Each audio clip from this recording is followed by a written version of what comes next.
वाराणसी जिले के ward number 56 Lalpur Mirapur बसही के प्रत्याशी प्रतिभा पांडे के प्रतिनिधि रूप में कमलाकांत पांडे से हुई खास बातचीत। उन्होंने बताया कि क्षेत्र की जनता हमारे साथ है तथा हमें जनता ने प्रत्याशी के रूप में मैदान में खड़ा किया। कमलाकांत पांडे ने बताया कि यदि प्रत्याशी सही रहेगा तो क्षेत्र का विकास होगा। उन्होंने बताया कि हमारे क्षेत्र में बहुत सारी समस्याएं हैं, जैसे सीवर, शिक्षा, स्वास्थ्य, इन सब की बहुत ज्यादा समस्या है। यदि जनता का आशीर्वाद मिलता है तो इन सभी समस्याओं को दूर करने का प्रयास किया जाएगा। आइए देखते हैं वाराणसी से हमारे संवाददाता बड़ीलाल शुक्ला की ये रिपोर्ट। नमस्कार, आप देख रहे हैं नजदीक टाइम्स। मैं बड़ीलाल शुक्ला। मैं इस समय जो है कि शिवपुर विधानसभा के और वार्ड नंबर 56 के प्रत्याशी जो है कि पांडे जी के साथ मैं मौजूद हूँ। आइए मैं इनसे चुनाव पर थोड़ा सा चर्चा करूँगा और आप लोगों को मैं दिखाना चाहूँगा कि जब पांडे जी क्षेत्र में निकल रहे हैं तो वहाँ की जनता किस नज़रिए से इनसे रूबरू हो रही है। और सभी प्रत्याशियों का एक मैनिफेस्टो होता है कि मैं चुनाव जीतने के बाद ये करूँगा क्षेत्र में। मैं आप सभी लोगों को दिखाना चाहता हूँ कि पांडे जी के पास कैसा मैनिफेस्टो है और कि ये चुनाव में क्या क्या कर सकते हैं। जी, अपना नाम और पूरा परिचय बताएं। मेरा नाम कमलाकांत पांडे पिंटू है। मैं वार्ड 56 लालपुर मीरापुर बसही से प्रत्याशी था। क्योंकि ये महिला सीट हो जाने के कारण मेरी भाभी प्रतिभा पांडे जी प्रत्याशी हैं। जी पांडे जी, अभी तक आपके वार्ड नंबर में कितने ग्राम सभा? उस तरफ तो देखेंगे तो 5 गांव सभा आते हैं, गांव देखेंगे तो 7 आते हैं। जी, पहले ये ग्राम था या नगर निगम पहले से ही था? नहीं, ये पहली बार नगर निगम में सम्मिलित हुआ है। इसके पहले यहाँ ग्राम प्रधान का चुनाव होता था। यहाँ प्रधानी होती थी। तो बड़ा डिफिकल्ट होगा, लोगों के दिमाग में होता होगा कि अब पहले एक ग्राम सभा में एक प्रधान होता था, अभी ये 5, 6, 7 गांव मिला के जो है एक तो ग्राम प्रधान हो रहा है। मतलब एक तो जो है कि सभासद या पार्षद जो भी प्रत्याशी हो रहे हैं। तो ऐसा जनता के अंदर कोई ऐसा समस्या तो नहीं उत्पन्न हो रही है जैसे कि जो है घबरा रही हो जनता या कुछ दूसरे हिसाब से? नहीं, जनता तो सर्वोपरि है। जनता तो ही आदमी को नेता बनाती है, जनप्रतिनिधि बनाती है। जनता क्यों घबराएगी? जी, घबराएंगे तो नेता घबराएंगे, प्रत्याशी घबराएंगे। जी, अच्छा ये बताएं पांडे जी, इतने प्रत्याशी हैं जी, इतने प्रत्याशी हैं आपके वार्ड से, जनता आपको क्यों वोट देगी? जनता हमको इसलिए वोट देगी कि मैं जनता के बीच में रहता हूँ। मेरे ऊपर किसी भी प्रकार का कोई एलिगेशन नहीं है और मैं हमेशा हर समय हर आदमी के साथ उसके सुख दुख में खड़ा रहता हूँ। और मेरा चूँकि पहले से ही राजनीतिक बैकग्राउंड है। मेरे पिताजी लगभग 40 साल से लगातार कांग्रेस में रहे हैं और उनकी जनसेवा को देखते हुए मैं भी राजनीति में आने का निश्चय किया। और लगातार जब से नगर निगम का ये गठन हुआ है, वहाँ से मैं इन 7 गांव में अपने शुभचिंतकों से और मतदाताओं से लगातार उनकी समस्याओं के लिए और जो आने वाले समय में समस्या बनेगी उसके लिए मैं लगातार लोगों से चर्चा कर रहा हूँ, बात कर रहा हूँ। मुझे देखने में लग रहा है कि जो ये 56 वार्ड बना है इसमें बहुत समस्या है। जब आप क्षेत्र में निकल रहे हैं पांडे जी, तो ऐसे कौन कौन से समस्याओं से आप गुजर रहे हैं, जो देख रहे हैं, और कौन कौन से समस्याओं का निदान आप पहले करना चाहेंगे? सबसे बड़ी समस्या है सीवर। सबसे पहले सीवर की समस्या का समाधान करूंगा, निदान करूंगा। इसलिए कि आदमी अपने घर से नहा के अपने काम धंधे के लिए निकलता है, पूजा पाठ के लिए निकलता है, मंदिर जाने के लिए निकलता है।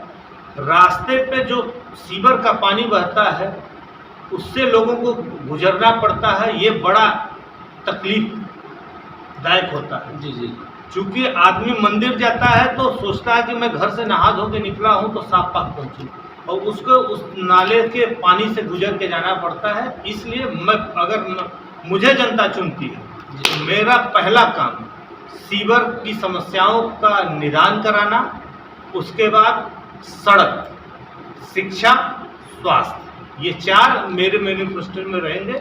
यही मेरे मैनिफेस्टो का प्रमुख 4 ही उद्देश्य। ये सारी सारी सुविधाएं आप वो जनता के लिए अवेलेबल उपस्थित करेंगे जी यदि चुनाव जीत गए तो। जी पांडे जी, इतने प्रत्याशियों के बीच में आप भी लड़ाई के मैदान में खड़े हैं, इन सब प्रत्याशियों से अलग आप अपने आप को मानते हैं कि नहीं मानते? बिल्कुल अलग मानता हूँ। कैसे? आप जनता से पूछ लीजिए। यानी आप अपनी विचार बताएं कि मैं अपना विचार क्यों बताऊं? मैं जनता ने बताएगी मेरे विचार, जनता मुझे न चुनेगी। इतने जितने लोग खड़े हैं उनके बीच में मैं भी खड़ा हूँ ना, वो जनता बताएगी ना कि मैं कैसा हूँ। मैं क्यों बताऊं मैं कैसा हूँ? अपने मुंह मियां मिट्टू क्यों मैं बनूं? जनता के बीच में आप जाइए, जनता से सवाल करिए कि कमलाकांत पांडे पिंटू कैसे है और उन्होंने जिस प्रत्याशी को मैदान में उतारा है वो कैसी है। आपके हिसाब से जनता ने आपको उतारा है मैदान में? बिल्कुल मुझे जनता ने उतारा है। आप किसी भी गांव में जाके पूछ लीजिए। क्या आप जिन मुद्दों को लेकर जनता के बीच में जा रहे हैं, जो मैनिफेस्टो आपने तैयार किया है जी, क्या जनता के विश्वास पर आप कायम उतरेंगे? बिल्कुल कायम उतरूंगा। 7 गांव में एक गांव लमही है जी, जो हम लोगों के बचपन के पूर्व का स्वास्थ्य केंद्र है। बाकी इन 7 गांव में जो नगर निगम में अभी सम्मिलित हुए हैं, आज तक किसी गांव में एक भी स्वास्थ्य केंद्र नहीं। तो सोच लीजिए स्वास्थ्य की क्या यहाँ स्थिति क्या होगी। और सबसे बड़ा गांव और वोटरों में भी सबसे अधिक संख्या बल बड़ा लालपुर का है, जहां पे लगभग 25 साल 10 साल की प्रधानी लोगों की रही है। और जब इसके पिछले आशा देवी प्रधान हुई हैं तो एक आंगनबाड़ी का केंद्र बना हुआ है। आज तक बड़े लालपुर गांव में प्राइमरी पाठशाला तक नहीं है। सोच लीजिए यहाँ पे कितना विकास हुआ है। तो मेरा जो मैनिफेस्टो है, मैं अपने मैनिफेस्टो पे हमेशा 100% उतरने की कोशिश करूंगा। और मुझे जनता ने और मेरे लोगों ने मुझे चुनाव में उतारा है, तो मैं उनके विश्वास को कभी चोट नहीं पहुंचा सकता। पांडे जी, इस चुनाव में पहले आप एक वोटर थे जी। जिस पार्टी को या जिस प्रधान को आपने वोट दिया था, आपने ये सोचा होगा कि गांव ये ग्राम सभा का क्षेत्र का विकास करेगा। आपके हिसाब से वो कितना % विकास किए हैं और आप उनके कार्यों से कितना खुश हैं? मैं वोटर भी था। मैं पूर्व में क्षेत्र पंचायत सदस्य अपने गांव का रह चुका हूं जी। और अगर ईमानदारी से आदमी काम करे तो अपने जो प्रधानी का बजट है उससे गांव स्वर्ग बन जाएगा। आदमी काम नहीं करता है, कमीशन खाने में परेशान रहता है। जी, मुझे कमीशन नहीं खाना है। मैंने पहले भी अब कहा है, मेरे ऊपर एक चीज का कोई आरोप नहीं लगा सकता।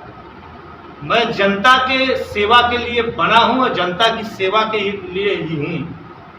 और अगर मुझे जनता चुनती है, जो लोगों ने मुझे चुनाव में उतारा है, जो लोग मेरे साथ में खड़े हैं, ऐसा कोई गांव नहीं है जिस गांव में मैं जाता हूं, मैं अकेले जाता हूं और मुझे अद्भुत अलौकिक चीजें देखने को मिलती है कि मेरे पीछे कितना संख्या बल हो गया है। जी। तो ये विश्वास दिलाता है। मेरे फेस वैल्यू की जो मेरा फेस वैल्यू है उसको लोग बड़े दिल से और दिमाग से पसंद कर रहे हैं। और मेरे व्यवहार को लोग जानते हैं कि कमलाकांत पांडे पिंटू कैसे हैं। इसलिए लोग मुझसे जुड़ते हैं, मैं उनसे दिल खोल के जुड़ता हूँ। जी जी। पांडे जी, जी। आप हमारे चैनल के माध्यम से अपने क्षेत्र की जनता से क्या अपील करना चाहेंगे? हम अपने क्षेत्र की जनता के साथ साथ पूरे उत्तर प्रदेश में जहाँ जहाँ नगर निकाय का चुनाव हो रहा है, जी। सभी जगह के सम्मानित मतदाताओं से ये अपील करना चाहता हूँ कि अच्छे आदमी का जब चुनाव आप करेंगे, अच्छा आदमी आपके बीच में रहेगा तो विकास की धारा बहेगी, विकास का काम होगा, मुद्दों पे काम होगा। अन्यथा अगर गलत आदमी का चुनाव किसी बहकावे में आके अगर हम लोग कर लेते हैं तो उसका खमियाजा हमको एक दिन नहीं, हमको 5 साल भुगतना पड़ता है। जो काम करने वाला आदमी है वो आपके बीच में हमेशा रहता है। ईमानदार आदमी और अच्छे आदमी को चुनिए, किसी के बहकावे में मत आइए। मेरा यही सम्मानित मतदाताओं से अनुरोध है, निवेदन है। मैं भी चुनाव में हूँ, मैं भी मतदाताओं से अनुरोध करता हूँ कि भैया किसी के बहकावे में मत आइए। अच्छे आदमी का चुनाव करेंगे तो 5 साल विकास की गंगा बहेगी और जनप्रतिनिधि जिसको आप चुनेंगे वो आपके बीच में रहेगा, आपकी हर समस्याओं का समाधान। अगर आप ये वीडियो फेसबुक पर देख रहे हैं तो हमारे पेज को फॉलो करें, और अगर आप ये वीडियो यूट्यूब पर देख रहे हैं तो हमारे चैनल को सब्सक्राइब करें, और आगे आने वाली वीडियोस को देखने के लिए नोटिफिकेशन के आइकन को प्रेस करें।